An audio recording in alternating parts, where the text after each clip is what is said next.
क्या है, कोयला कैसे बना, कोयले की क्या इतिहास है, ये तो सब आप लोग जान गए। अब आप लोग पंडित होने जा रहे हैं इस सब पढ़ के।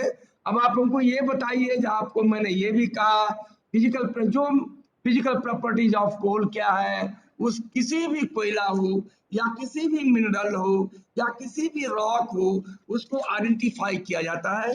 और वो आइडेंटिफिकेशन जो उसका होता है वो मुख्यतः तीन तरह के होते हैं। एक फिजिकल प्रॉपर्टीज के आधार पर, और दूसरा केमिकल एनालिसिस के आधार पर, और तीसरा माइक्रोस्कोपिक स्टडी के आधार पर। इसको ऐसे भी बोल सकते हैं जो स्टडी, मेगास्कोपिक स्टडी पहला, क्योंकि फिजिकल कैरेक्टर जो होता है मेगास्कोपिक स्टडी कहलाता है, तो मेगास्कोपिक स्टडी।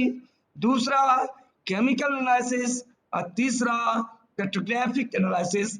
मैंने बताया था जो पेट्रोग्राफिक का मतलब होता है कि कोई भी रॉक, कोई भी मिनरल जब स्लाइड बनाते हैं और उसको माइक्रोस्कोप के अंदर में स्टडी करते हैं तो उसे हम माइक्रोस्कोपिक स्टडी कहते हैं। तो मैंने फिजिकल स्टडी बता दिया, केमिकल स्टडी, ये क्या था, फिजिकल स्टडी बता दिया, केमिकल भी बताने की थोड़ा थोड़ा सब आपको ये कर दिया। और विक्रम सर आपको बताए होंगे डिटेल में। मैंने कंसेप्ट केवल आपका क्लियर किया। जो बच्चे का यदि कंसेप्ट क्लियर हो जाएगा तो हम मान के चलते हैं, यदि किसी बच्चे का कंसेप्ट क्लियर हो जाए तो बच्चे स्वतः पढ़ लेते हैं।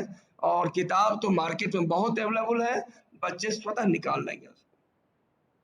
अब मैंने कहानी कह रहा था आपको, जो पूरे झारखंड को लीजिए या उड़ीसा को लीजिए या मध्य प्रदेश को लीजिए या इंडिया को लीजिए, तो ये जो भी लीजिएगा इसमें मुख्यतः मैंने क्या कहा, तो दो एज का ही कोयला मिलता है। गोंडवाना एज का, गोंडवाना एज का या टर्सरी एज का। तो गोंडवाना में भी कहा था मैंने कि केवल लोअर गोंडवाना का मिलता है। दूसरे कंट्रीज में अपर गोंडवाना में कोल मिलता है, लेकिन इंडिया में केवल लोअर गोंडवाना में कोल मिलता है और टर्सरी फॉर्मेशन में मिलता है। यही दो कोल मिलता है इंडिया में। तो मैंने कहा जो लोअर गोंडवाना कोल जो होता है वो पेनिनसुलर इंडिया में मिलता है। जो मॉर्फोलॉजिकली तीन भाग में बांटा गया है, पेनिनसुलर, एक्स्ट्रा पेनिनसुलर आप लोग जानते ही होंगे।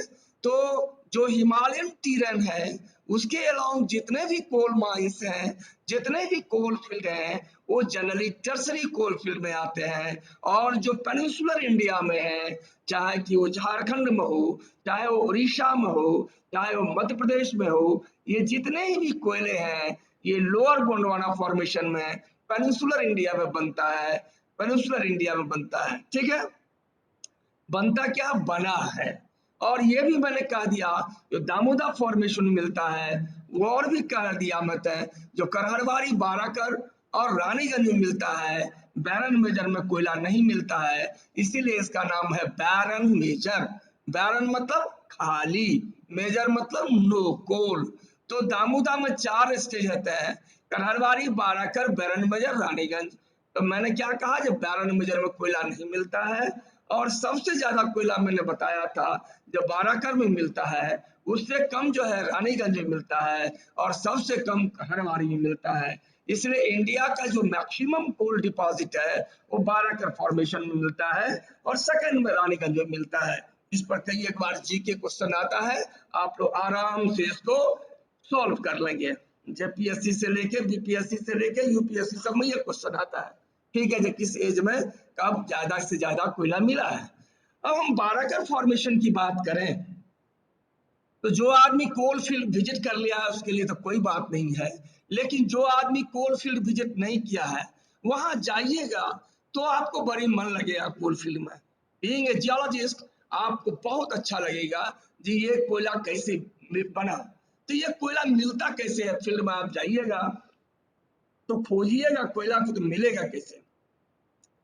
तो मैंने कहा कोयला के बारे में मैंने पहले ही कहा था, जो coal is a phyto organic sedimental metamorphosed coal. It means coal is always occurring in the sedimentary basins, and Gondwana is sedimentary basins.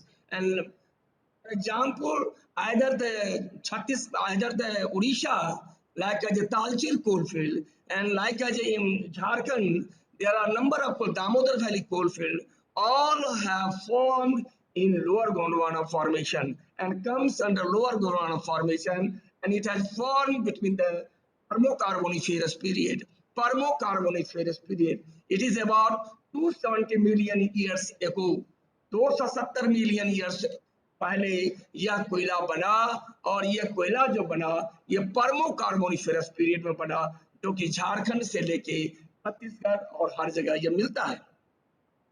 अब आप एक बात गौर कीजिए, बहुत गौर करने की चीज है, और खास करके हम चाहे झारखंड के बच्चे हों चाहे उड़ीसा के बच्चे हैं, आप गौर कीजिए एक चीज, जो 10 मीटर प्लांट के डिब्रिस से, 10 मीटर प्लांट के डिब्रिस से, मन प्लांट के अवशेष से 10 मीटर यदि प्लांट का अवशेष जमा हो जाए तो 1 मीटर पीट बनता, 1 मीटर पीट बनता, दबते दबते दबते दबते 1 मीटर बनता है। और 10 मीटर जब पीट दबता है तो 1 मीटर क्या होता है भाई, बिटुमिनस से लेकर एंथ्रासाइट कोल बनता। Means for the formation of 1 meter bituminous and anthracite coal, about 100 meter plant debris is required. माने 1 मीटर कोयला बनने के लिए आपको लगभग 100 मीटर का प्लांट डिब्रिस चाहिए। कहिएगा क्यों सर? तो मैंने अभी जस्ट कहा 10 मीटर प्लांट के अवशेष दबते दबते दबते 1 मीटर पीट बनाता है, और 10 मीटर पीट दबते दबते 1 मीटर कोयला बनाता है। कोयला मीन्स हो गया बिटुमिनस और एंथ्रासाइट। यहाँ कहने का मतलब हुआ बिटुमिनस और anthracite. Means for the formation of 1 metre Barakar coal, that is the anthracite, और जो भी कोयला आप कहिए, समझ ना, ये कोयला बनने के लिए आपको 100 मीटर प्लांट चाहिए। आप इमेजिन कीजिए अभी झारखंड के बच्चे, इमेजिन कीजिए उड़ीसा के बच्चे, जो आप अभी कैसे हैं, यहाँ कहां से कोयला इतना मिला?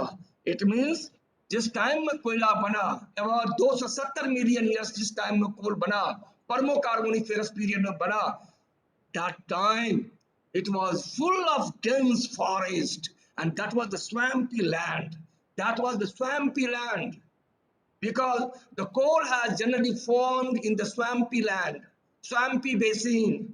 swampy basin का मतलब क्या होता है? स्वाम्पी बेसिन का मतलब होता है दलदली जमीन, दलदली बेसिन कहने का मतलब होता है, मतलब आप कभी पहाड़ी इलाका में घूमने जाइए या यहीं फिर झारखंड के डेंस फॉरेस्ट में जाइएगा, तो जाइएगा जब बहुत डेंस फॉरेस्ट रहेगा भीतर में, तो आपको नजर आएगा जो धूप जरा सा भी उसमें पेनिट्रेट नहीं करता, सूरज की किरण, और वो जमीन जो होता है वो दलदली होता है। या सबसे बड़ा आप एग्जाम्पल देखते होंगे, या कभी कभी फिल्मी दुनिया में दिखाता है जो हीरो जो है उस मिट्टी वाले दलदली जमीन में फंसे जा रहा है और हीरोइन उसको खींच रहा है, या उसको घोड़ा खींचा जा रहा है। सो ना, that is the swampy land. Swampy land का मतलब होता है कोई चीज उस लैंड पर डालिए, कोई भी लैंड पर डालिए, वो धड़ाक से नीचे, वो जस्ट नीचे लगता है, ग्रेविटेशनल फोर्स से नीचे खींच लेता है उसको। That is a swampy land. So that time when the coal has formed about 270 million years, that time the whole of the Jharkhand, whole of the Chhattisgarh was full of dense forest, and that was the swampy land, that was the swampy basin. और उस basin में क्या हो गया? Plant debris जमा हुआ है। अब प्लांट डिब्रिस जो ही जमा हुआ तो क्या हो गया? थर्ड से सिंक कर देगा, सिंक करते गया, सिंक करते गया, वरना सिंक करते गया मतलब नीचे दबते गया, दबते गया, दबते गया। फिर भाई कभी मिट्टी आया वो भी दबते गया, दबते गया, कभी सैंड आया तो वो भी दबते गया, दबते गया, और अंत में कल मैं बोला था जो अंत में वो कोयला बन गया। ठीक है, कोयला बना। तो जब भी आप एरिया में जाइएगा, अभी तो वो सब चीज नहीं है, अभी तो टाउन बसा हुआ, सब कुछ बसा हुआ है, न वो बेसिन है, नो बात है, क्योंकि कोयला तो भाई 270 मिलियन ईयर्स पहले बना। तो अभी जाइएगा तो वो कोल फील्ड में क्या पाइएगा? कोल फील्ड को गौर से देखिएगा। जब कोल के फील्ड के अंदर भी जाइएगा, जो पहले ही आप जहां फील्ड के भीतर जाइएगा तो देखिएगा कि एक सैंड स्टोन है। ठीक है, एक सैंड स्टोन है, फिर क्या मिला भाई, सैंडस्टोन के बाद सेल मिला है। सेल के बाद नोट करते जाओगे तुम लोग, पहले नीचे में क्या मिलेगा, सैंडस्टोन। सैंडस्टोन के बाद क्या मिलेगा, सेल। सेल के बाद क्या मिलेगा, सेल सैंडस्टोन। उसके ऊपर क्या मिलेगा, सैंडी सेल। उसके बाद क्या मिलेगा, से ये क्या कहते हैं, सिल्ट स्टोन। उसके बाद क्या मिलेगा, कार्बोनेशियस सेल। उसके बाद क्या मिलेगा, कोल। फिर से देखिए, नीचे से लिखिए, मैंने क्या कहा, नीचे में क्या होगा, सैंडस्टोन। सैंडस्टोन के बाद क्या मिलेगा, सेल। सेल के बाद क्या मिलेगा, सेली सैंडस्टोन।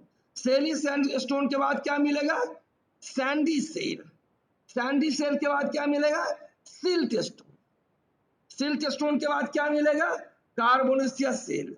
और फिर क्या मिलेगा, ओ, फिर क्या मिलेगा, ओ, मतलब जब किसी कोल फील्ड में आप जाइएगा और देखिएगा कोयला को, तो सबसे नीचे मिलेगा सैंडस्टोन। एक लाइन में बता दो, सैंडस्टोन, फिर मिलेगा सेल, फिर मिलेगा सेली सैंडस्टोन, फिर मिलेगा सिल्ट स्टोन, फिर मिलेगा कार्बोनेशियस सेल, फिर मिलेगा कोल। माने it is a one sequence of coal bed. इसको बोलते हैं एक सीक्वेंस ऑफ कोल बेड।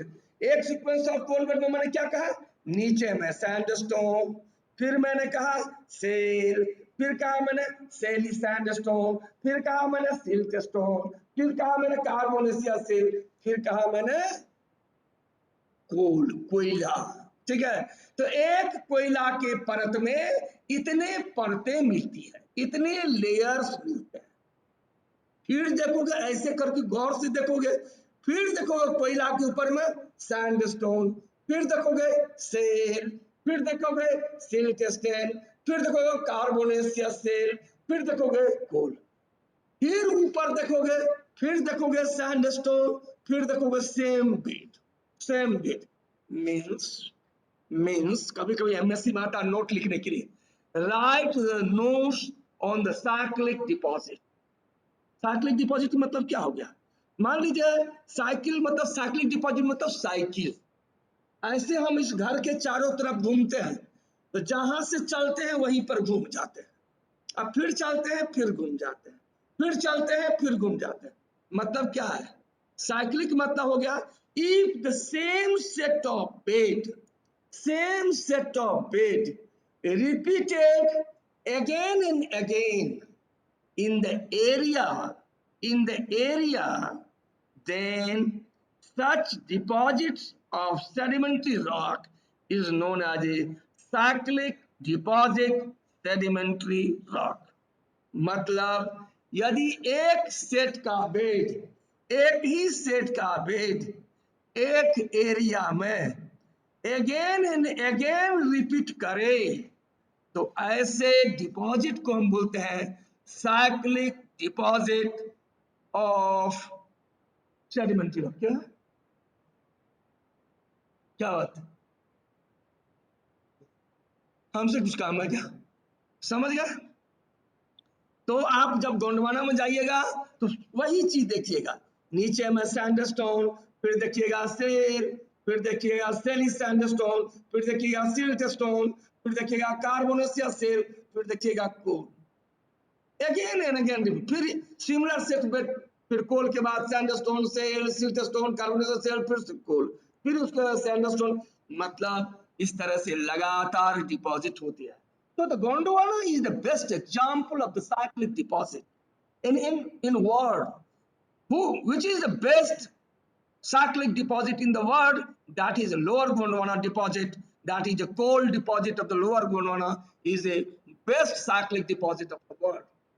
इसलिए कहता है कि गोंडवाना का सेडिमेंट्री बेसिन जो होता है, यह दुनिया का सबसे बड़ा बेसिन है और इसमें दुनिया का सबसे ज्यादा साइक्लिक डिपॉजिट मिलता है।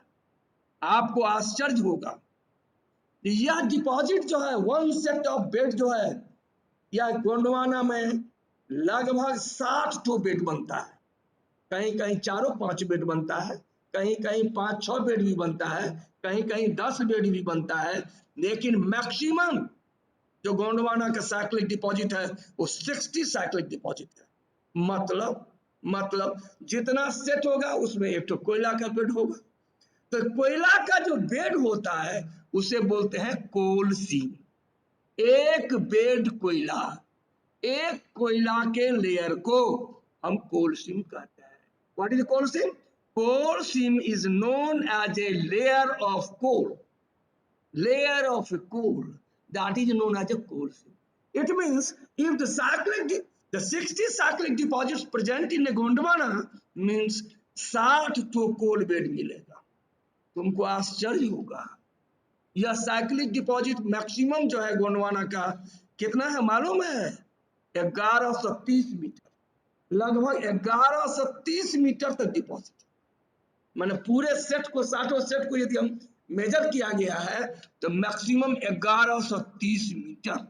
आप सोच लीजिए किसी बेसिन में कोयला का डिपॉजिट 1130 मीटर हो, समझ सकते हैं, समझ सकते हैं। तो Gondwana is very important for the cyclic deposit or for the deposit of the coal. The coal is occurring in a cyclic deposit. In the coal basins, generally the sandstone in the lower portion and coal is upper. Again, this coal seam is overlain by sandstone. Again, this coal sandstone, then the shale, then the shelly sandstone, then siltstone, then carbonaceous shale, and then coal, and then same set of bed is repeated again and again in the area. So Gondwana is the best example of the cyclic deposit. About the 60 cyclic deposits is present in the Gondwana, in which about the 1130 meters total sedimentary deposit in the Gondwana. अब बात उठती है India का। तो एक question आता, कभी कभी आता है, जो which is thickest seam in the India. तो ईव रिवर बेसिन उड़ीसा में है। Ib river basin in Orissa, it's thickness, it's one coal seam, एक कोयले के लेयर का थिकनेस लगभग 180 मीटर, लगभग 180 मीटर है। उसी तरह से सिंगरौली मध्य प्रदेश, सिंगरौली में एक कोल सीम का थिकनेस लगभग 131 मीटर है, 131 metre. So the deepest, thickest coal seams of the India is occurring in Odisha, that is Eve River Basin. Its thickness is about 180 meter, 180 meter। एकदम याद कर लीजिए, दिमाग में आप लोग ये कर लीजिएगा। उसी तरह से बीरभूम कोलफील्ड, बीरभूम भी जगह है, बीरभूम कोलफील्ड, उसमें भी लगभग एक कोयले के लेयर की थिकनेस लगभग 180 मीटर है, 180 मीटर है। ये सब गोंडवाना डिपॉजिट है, सब बारह का फॉर्मेशन है, बारह का फॉर्मेशन गोंडवाना डिपॉजिट है। अब तो ये इंडिया की बात है, लेकिन एक और क्वेश्चन आता कभी कभी, which is longest seam in the world? सबसे लंबा सीम वर्ल्ड में क्या है? तो अमेरिका का पिट्सबर्ग कोल सीम है। अमेरिका में एक कोल सीम का नाम है Pittsburgh, Pittsburgh coal seam. It's such coal seam length is about, इस कोयले का लंबाई जो है लगभग 1600 मीटर है। माने यहां से दिल्ली तक मान लो, उससे आगे ही मान लो उसकी लंबाई है। माने एक कोयला के लेयर का लंबाई इतना इतना, और थिकनेस तो बता ही दिए, थिकनेस ही बता ही दिए, ठीक है। इसी तरह से, जिस तरह से मैंने गोंडवाना का कोल सीम कहा, उसी तरह से टर्सरी का कोल सीम भी है। टर्सरी जितने भी हैं along the Himalayas, these are tertiary coal fields. Its mode of occurrence, this is known as a mode of occurrence. Mode of occurrence मतलब क्या होगा, पूछता है आप लोग के एमएससी में। तो मोड ऑफ ऑकरेंस मतलब हुआ, मोड माने तरीका, रहना ऑकरेंस माने रहना। कोल सीम में मतलब कोल फील्ड में कोयला किस मोड में, किस तरीका में रहता है, वही आपको बताया है। तो जब फील्ड जाइएगा तो कोयला इस तरीके में रहता है, गोंडवाना कोल फील्ड का, इसको आप पढ़ लीजिएगा। तो टर्सरी कोल सीम जो है ये भी मोर और लेस गोंडवाना कोल सीम जैसा ही है, कोई खास अंतर नहीं है। जैसे कि कहीं कहीं वहां नीचे में, सबसे नीचे में क्या होता है, इंडिया में गोंडवाना में कहता है सबसे नीचे में सैंडस्टोन से शुरू होता है, और तब कोयला मिलता है। लेकिन टर्सरी में कभी कभी क्या होता है, जब कोयला लेयर पहले दिखाई देगा और तब सैंडस्टोन, तब सेल, तब सिल्टी सेल और तब जो है कार्बोनेशियस सेल, तब कोयला दिखाई देगा। यही थोड़ा अंतर है। The more or less coal seam is the same, but in the tertiary sometime the first layer is known as a coal seam, then sandstone, then shale, then siltstone, then carbonaceous shale, and then coal. This is the one difference. Second difference is कोयला में sulphur की मात्रा बहुत खतरनाक होता है। हम लोगों में गोंडवाना में भी पायराइट मिलता है जिसमें सल्फर मिलता है, ठीक है। लेकिन गोंडवाना कोयला में सल्फर जो होता है वो लिमिटेड फॉर्म में होता है, माना जितना जितना सल्फर है उतना में कोयले को यूज किया जा सकता है। लेकिन टर्सरी के कोयले का रैंक गोंडवाना से ज्यादा है। गोंडवाना से रैंक जो है वो ज्यादा है। कहिएगा क्यों है सर? क्योंकि वो तो टेक्टोनिक एक्टिविटी से बना है। हर हमेशा टेम्परेचर प्रेशर बढ़ते रहता है, हर हमेशा भूकंप होते रहता है, एनर्जी का रिलीज होते रहता है, तो उसका रैंक और बढ़ते जा रहा है। लेकिन टर्सरी कोल का यूटिलिटी उतना ज्यादा नहीं है जितना कि गोंडवाना का है। इसका कारण क्या है? तो टर्सरी कोल में सल्फर की मात्रा ज्यादा होता है। तो आप कहिएगा सर सल्फर से क्या रिलेशन है? सल्फर है तो क्या है, यूज करेंगे? तो नहीं करेंगे। ज्यादा सल्फर रहेगा तो आप उसको मेटलर्जिकल कोल में यूज नहीं कर सकते हैं। मेटलर्जिक मतलब कोक बनाना। तो गोंडवाना के कोल से हम कोक बना लेते हैं, लेकिन टर्सरी के कोयला से कोक बनाना बहुत डिफिकल्ट हो जाता है क्योंकि उसमें सल्फर की मात्रा होती है। तो कहिएगा सल्फर की क्या जरूरत है सर?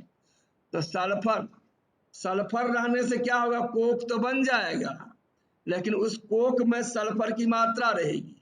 और वैसे कोयला जिसमें सल्फर ज्यादा हो उसको यदि थर्मल ब्लास्ट फर्नेस में आयरन ओर के साथ मेल्टिंग करने के लिए डालेंगे तो क्या हो जाएगा, सल्फ्यूरिक एसिड बना लेता है। और वो सल्फ्यूरिक एसिड क्या करता है, जो पूरे फर्नेस को जो 10 साल चलने वाला रहता है वो 2 साल में ही इरोड कर देता है, आयरन को खा जाता है, आयरन को रस्टिंग कर देता है। और आयरन को रस्टिंग कर देगा तो क्या हो जाएगा, ब्लास्ट फर्नेस खत्म हो जाएगा। इसीलिए टर्सरी के कोयला अच्छा कोयला रहने के बावजूद भी उसको हम कोक में यूज नहीं करते हैं, मेटलर्जिकल कोल के रूप में यूज नहीं करते हैं। इसीलिए ऐसे कोयले को हम थर्मल पावर स्टेशन में या डोमेस्टिक यूज के लिए इस सब में यूज करते हैं, लेकिन आयरन ये उसको मेटलर्जिकल कोल के रूप में, कोक के रूप में यूज नहीं करते हैं।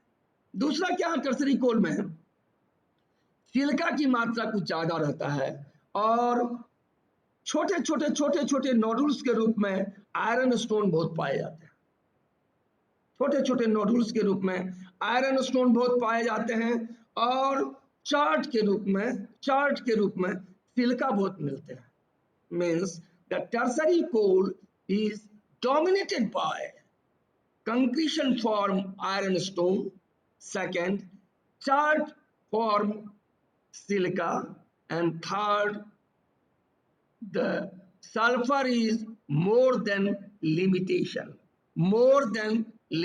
These three things is very much important for the tertiary coal, समझना। and these three things जो है जिसके कारण टर्सरी कोल का यूटिलिटी वैल्यू घट जाता है, समझ गए ना। तो पूछेगा आपको परीक्षा में जो मोड ऑफ अकरेंस क्या है, और गोंडवाना कोल का मोड ऑफ अकरेंस लिखिए। जो हम बताए हैं वही लिखना है आपको, समझ गए। उसमें आप झड़िया का या रानीगंज का या नॉर्थ कानपुरा का या ईव रिवर का किसी का एक कोल का सीक्वेंस उठा के दे दीजिएगा तो आपका आंसर सही होगा। अभी हम पढ़ाएंगे झड़िया उड़िया का कोल सीम पूरा पढ़ाएंगे, किसी का सीक्वेंस दे दीजिएगा। इसके मोड ऑफ अकरेंस ऐसे रहते हैं, नीचे में क्या रहते हैं, ऊपर में क्या रहते हैं, साइक्लिक डिपॉजिट में जितना बताए हैं सब कर दीजिएगा। टर्सरी कोल में भी दीजिएगा जो सिमिलर होता है, लेकिन टर्सरी कोल में ये तीन चीज जो होता है, silica in chert form, iron stone in the nodules form and the sulphur ये तीन चीज जो होते हैं कोयले के रैंक को घटा देते हैं, कोयले के यूटिलिटी को घटा देते हैं, इसलिए इसको यूटिलिटी करने में, कोयले को यूज करने में हमको दिक्कत होता है, हमको दिक्कत होता है।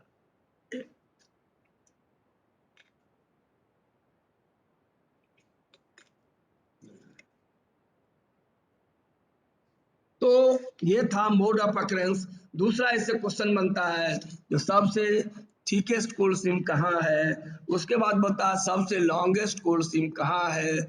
ये सब ऑब्जेक्टिव क्वेश्चन में आता है, तो इसको आप तैयार कर लेंगे तो ये आपको बहुत काम देगा। ठीक है, अब आता है जो कोयला जो है, मोड ऑफ अकरेंस तो हो गया। कोयला, कोयला का स्ट्रक्चर क्या है? जब फिल्म हम तो बताए, फिजिकल कैरेक्टर बता दिया आपको, अब आप तो तुरंत पकड़ लीजिएगा जब अच्छा कोयला कौन है, खराब कोयला कौन है, क्या है। लेकिन ये कोयले जो मोड ऑफ पकड़ करता है उसमें कोयला अनेक प्रकार के स्ट्रक्चर्स दिखते हैं, कोयले में अनेक प्रकार के स्ट्रक्चर्स दिखते हैं। क्या क्या मेन स्ट्रक्चर्स है भाई? तो पहला कहता है कोयला जो है वो बैंडिंग फॉर्म में, तो आप फील्ड में जब जाइएगा, सेडिमेंट्री डिपॉजिट से कोयला बना है, तो क्या होता है, एक सेडिमेंट्री लेयर, दूसरे सेडिमेंट्री लेयर, तीसरे सेडिमेंट्री लेयर, चौथे सेडिमेंट्री, जो बताए अभी सेडिमेंटेशन का लेयर, वो सब क्या होता है, layer by layer by layer by layer होता है। देखिएगा, एक लेयर सैंडस्टोन, दूसरा लेयर सेल, तीसरा लेयर सेली सैंडस्टोन, चौथा लेयर सिल्ट स्टोन, पांचवा लेयर कार्बोनेशियस सेल, और तब कोयला, तब cool layer है। तो when you visit the area you will see the coal is occurring and the adjoining layers of the coal is occurring in a horizontal bed, horizontal band आकार की रचना, horizontal bed आकार की रचना में रहता है। इसलिए कहता है जो coal is characterized with the banding in nature, bedded in nature, horizontal bedded in nature. But sometimes due to the tectonic activity, the horizontal bed may be inclined. It may be inclined. Lekin mostly the coal streams of the Gondwana is occurring in the banding in form, and they are mostly in the horizontal banding in form. पहला पहला structure का पहला। दूसरा क्लीट structure, CLEAT, क्लीट। क्लीट structure क्या है?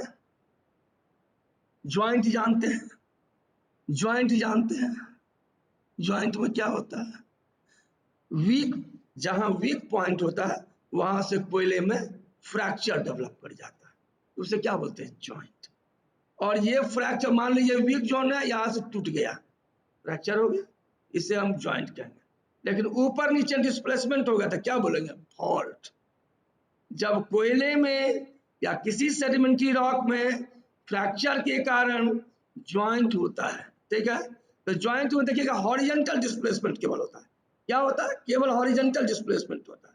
और जब fault होता है तो क्या, तो वर्टिकल डिस्प्लेसमेंट हो जाता है। दिस इज द डिफरेंस, है ना। तो कोयला में क्या होता है, जो कभी कभी क्रैक्स डेवलप करता है, मतलब जहां वीक पॉइंट है तो वहां से टूट जाता है, ठीक है, क्रैक डेवलप करता है।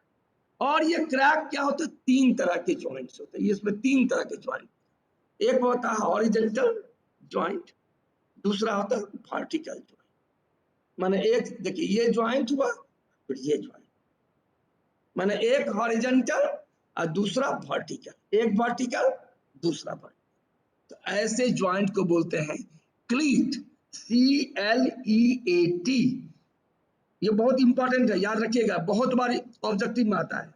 ये क्लीट क्या है, क्लीट एक ज्वाइंट है जो कोयले में मिलता है, गोंडवाना कोयला में बहुत मिलता है, समझ गए, और जो हाई रैंक कोयला होता है उसमें तो और ज्यादा मिलता है, समझ गए ना। यह क्लीट क्या है, यह एक तरह से एक सेट इसमें हॉरिजॉन्टल ज्वाइंट होता है और दो सेट इसमें वर्टिकल ज्वाइंट होता है। तो ऐसे क्लीट ऐसे ज्वाइंट को कहते हैं, क्लीट ऐसे ज्वाइंट को कहते हैं जिसमें वन सेट हॉरिजॉन्टल होता है और टू सेट वर्टिकल ज्वाइंट होते हैं, ऐसे ज्वाइंट वाले को हम क्लीट कहते हैं। क्लीट का बहुत इंपॉर्टेंस है भाई, क्यों भाई, तो ये क्लीट जो होता है उसमें क्या होता है, मैंने कहा हल्का सा दरारें हो जाती है, फ्रैक्चर हो जाती है, तो गैप हो जाता है। तो जब कोयला बनता है और उसके बाद यदि क्लीट डेवलप करता है तो कोयले के बनने के क्रम में अनेक प्रकार के गैसेज बनती है, अनेक प्रकार की गैसेज बनती है। जिस गैसेज का नाम है coal bed methane gas, coal bed methane gas, इसको बोलते हैं सीबीएम। आजकल लेटेस्ट एनर्जी में वर्ल्ड में इंडिया में सबसे ज्यादा सीबीएम का इंपॉर्टेंस हो गया है, जिससे कि एनर्जी प्राप्त किया जाता है। सीबीएम से एनर्जी, सीबीएम एक अलग चैप्टर हम पढ़ाएंगे सीबीएम से। तो व्हाट इज सीबीएम? सीबीएम मतलब हो गया है, पहले ही सीबीएम का फुल फॉर्म देखिए, कोल बेड मीथेन गैस, माने कोयले के बेड के अंदर में मिलने वाले गैसेज को बोलते हैं कोल बेड मीथेन गैस। कोल का मतलब है सी, बेड का मतलब है बी, एम का मतलब मीथेन, उसको बोलते हैं सीबीएम गैस। ठीक है, तो कोयले में जो गैस कहाँ मिलेगा भाई? कोयला में दूर घुसे रहता है।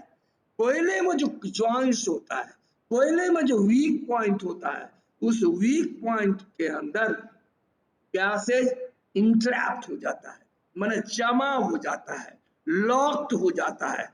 तो बेड के अंदर जो गैसेज लॉक्ड होता है उसे हम सीबीएम गैस कहते हैं। और क्लीट उसके लिए बहुत इंपॉर्टेंट है। क्लीट इज ए जॉइंट एंड उस जॉइंट में क्या होता है, क्रैक होता है, उसमें गैसेज बहुत मिलते हैं। इसलिए आजकल क्लीट क्या, देखो क्या वेट कर रहा लॉबी में, ये अभिषेक मिश्रा वेट कर रहा। ये क्लीट जो है क्या होता है, क्लीट रहने से गैसेज बहुत ज्यादा मिलता है। और जिस कोयले में क्लीट ज्यादा होगा उस कोयले का इंपॉर्टेंस आजकल बहुत ज्यादा हो गया है, क्योंकि वहां गैसेज बहुत मिलता है और उसका इकोनॉमिक इंपॉर्टेंस बहुत है और हमारे लिए बहुत काम का चीज है। तो cleat is also known as a structure, then known as a ball coal. क्या प्रैक्टिकल में आएगा, दो चीज बहुत बहुत कंफ्यूज कीजिएगा आप लोग, फील्ड में भी बहुत ही कंफ्यूज कीजिएगा, एक बॉल कोल और एक कोल बॉल। बॉल कोल याद रखना जो बता रहे हैं, ये फील्ड में जाने में बहुत दिक्कत होता है। बॉल कोल, BALL बॉल, COAL कोल। बॉल कोल मतलब होता है ऐसा कोयला जो राउंडेड टू सब राउंडेड हो, बॉल के आकार का, फुटबॉल जो हम खेलते हैं ना वैसे ही फुटबॉल आकार का हो, माने ऐसा कोयला जो राउंडेड टू सब राउंडेड फॉर्म में हो, ऐसे को बोलते हैं बॉल। ठीक है, ऐसे कोल कभी कभी जब फील्ड में आप जाइएगा तो देखिएगा ये कोल लेयर है और कोल लेयर के बीच में देखिएगा बॉल कोल रखा हुआ, बीच में तो गोला जैसा कोयला इंट्रैप्ट। मीन्स इसका मतलब हुआ जो भाई बीच में यहाँ हॉरिजेंटल कोयला है, यहाँ हॉरिजेंटल कोयला है, आई बीच में घुसा हुआ राउंड कैसे हो गया भाई? तो बड़ा गड़बड़ बात है, इसको दिमाग लगाइए कैसे हुआ। तो इसका दो थ्योरी है, बॉल कोल बनने के लिए दो थ्योरी आया है अभी तक।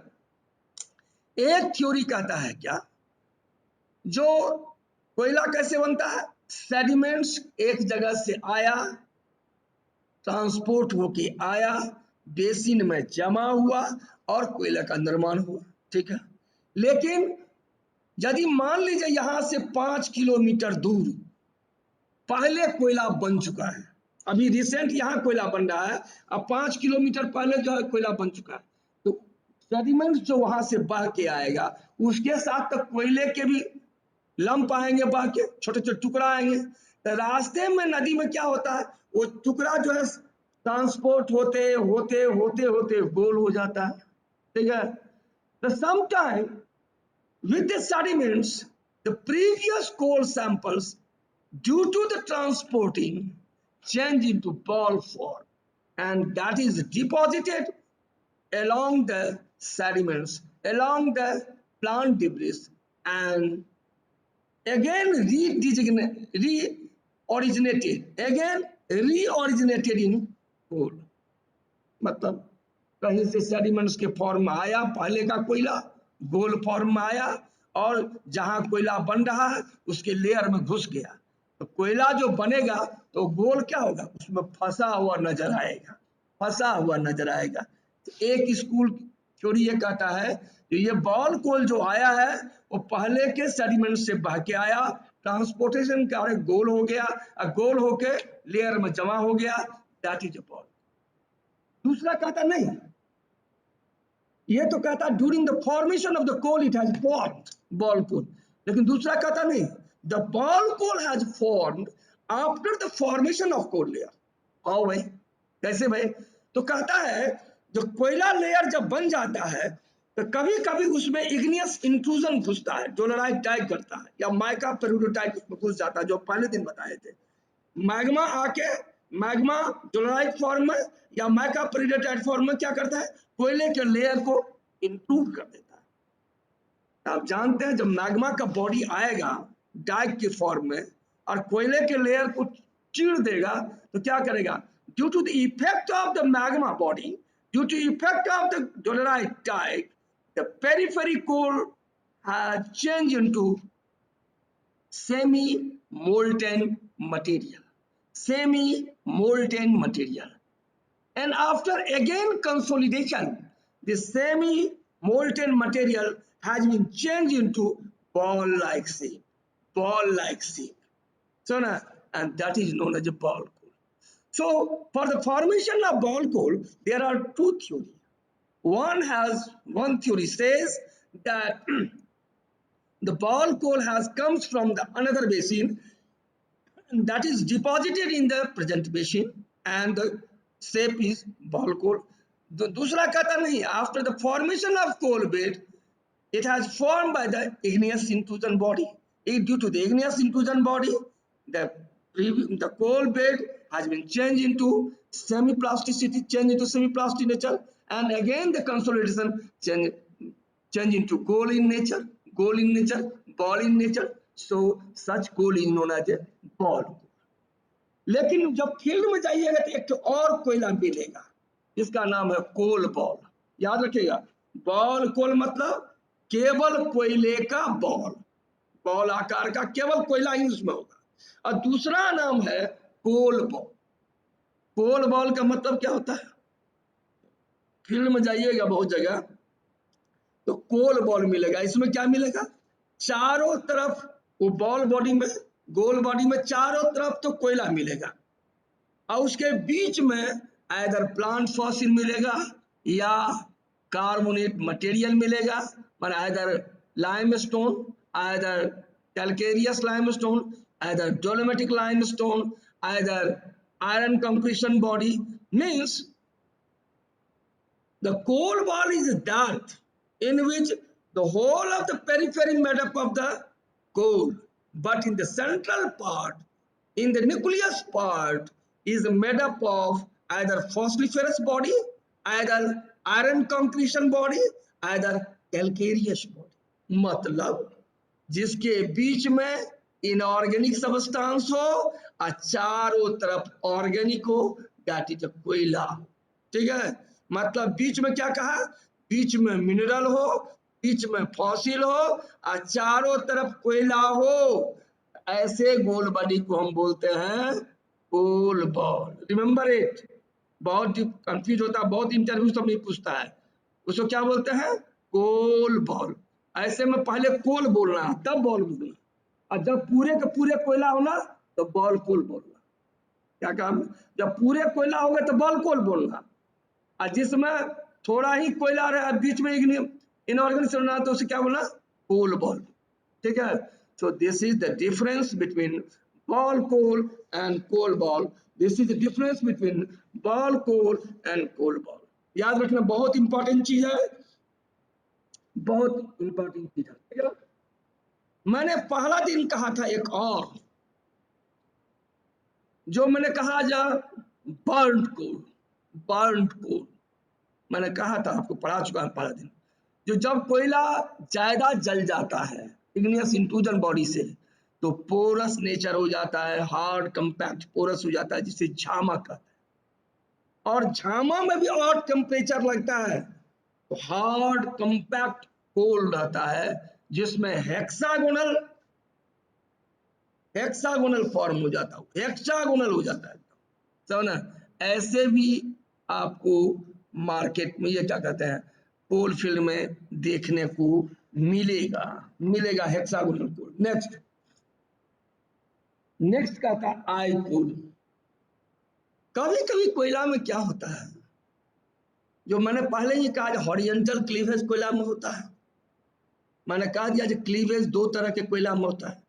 कोयला तो ये जान लीजिए लेयर्ड है, बेडेड फॉर्म में कोयला मिलता है।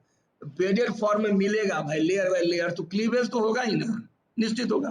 तो मैंने क्या कहा, जो लो ग्रेड कोयला जो है उसमें अनइवन फ्रैक्चर होता है, और हाई ग्रेड कोयला जो होता है वो क्या होता है, इवन फ्रैक्चर, मतलब स्मूथ फ्रैक्चर होता है। और लो ग्रेड का क्या होता है, अनइवन होता है। ठीक है, तो कभी कभी क्या होगा, जो उसको गौर से देखिएगा तो ऐसा अनइवन क्लीवेज टूटेगा कोयले का, जो लगेगा जो आपका आंख है, आंख ऐसे हो जाएगा, ये ऐसे हो जाएगा, ये ऐसे हो जाएगा। तो यदि after the breaking of coal, if the core layer gives a eye-shaped nature, then it is known as a eye coal, eye structure coal, that is known as a eye structure। ये सब मिलता है, कभी कभी मिलता है, देख लेना। चलो, कोन इन कोन, CONE कोन, फिर डैश इन, IN, फिर डैश कोन, कोन इन कोन। कोन इन कोन मतलब क्या होगा, जैसे ऐसे ये देखिए, ये कोल लेयर है, एक ऐसे कोना निकला हुआ, एक ऐसे कोना निकला हुआ, ऐसे कोन इन कोन। कोन मतलब कैसा होता है, कोन मतलब होता है ऐसे, मतलब दो भुजाएं, इसका क्या हो गया, चौड़ा हो गया, मुंह पतला हो गया। अब फिर उधर से भी जाएंगे तो ऐसे हो जाएंगे, ऐसे हो जाएंगे। तो कोन इन कोन माने एक कोन में दूसरा कोन घुसा। ये कोन इन कोन जो होता है, ये एबनॉर्मल क्लीवेज के कारण, एबनॉर्मल क्लीवेज, मैंने अभी भी कहा, जो आई भी जो होता है क्या, तो अनइवन क्लीवेज के कारण। और ये कोन इन कोन भी जो होता है वो एबनॉर्मल क्लीवेज, जनरली लो रैंक कोयला में होता है, हाई रैंक में जनरली नहीं मिलता है। तो एबनॉर्मल कोयले का क्लीवेज होता है, मान लीजिए ऐसे टूट गया, ऐसे टूट गया, ऐसे टूट गया, ऐसे टूट गया, समझ ना। तो एबनॉर्मल क्लीवेज के कारण कोन इन कोन, कोन इन कोन स्ट्रक्चर का कोयला डेवलप कर जाता है नेचर में, जो देखने को आपको इंडिया में मिल जाएगा। आप यहीं पर कुजू कोल फील्ड है, कुजू है बगल में, कुजू है, कुजू बगल में है, हजार जाइएगा, कोन इन कोन बहुत मिलेगा। हाँ, बॉल कोल जो मैंने कहा, बॉल कोल झड़िया में बहुत मिलता है, झड़िया में भी जाइएगा तो बॉल कोल मौजूद। अब दूसरा है, अब नेक्स्ट लिखिए shark, SHARK, shark, tooth, TOOTH, tooth, and SAW, saw, tooth, TOOTH, tooth structure. मैंने एक लाइन में समझो ना भाई, shark tooth structure, shark tooth structure. Shark का टूथ देखे हो, ऐसे लंबा लंबा होता है, उजला उजला होता है। सार्क का टूथ लंबा लंबा उजला उजला होता है। ये कैसे होगा भाई, उजला कैसे होगा बताइए आप, कैसे उजला होगा बताइए। तो क्या होता है, कभी ये सब रेयर मिलता है नेचर में।